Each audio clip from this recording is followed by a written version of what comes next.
Hi friends, చూడండి chicken curry చక్కగా గ్రేవీగా జీడిపప్పులు వేసి ఎంత బాగుండేనో కదా.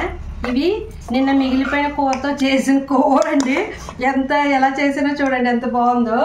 ఇప్పుడు ఇది నిన్న మిగిలిన అన్నం వెచ్చబెట్టుకుని ప్రొద్దుటే లాగించేస్తున్నాం. ఇంకా వేరే టిఫిన్ ఏం లేదు, ఇంక ఇదే అన్నమాట. ఇప్పుడు మా వారికి పిల్లలకి పెట్టేస్తాను. వాళ్ళు ఎంత వెయిట్ చేస్తున్నారు తెలుసా ఇస్తే కోసం. పిల్లమ్మ ఇవ్వండి.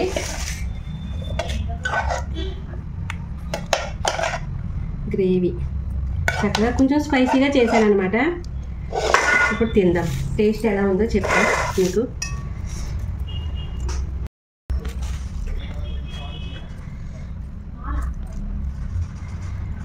చూసారా,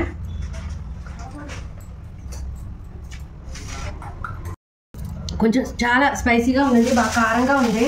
ఎందుకంటే నిన్న కూరలో వేసినవి మనం కారాలు మసాలా వేసాం కదా, ఇప్పుడు నేను వేసాను. బాగా స్పైసీగా స్పైసీగా ఉందన్నమాట.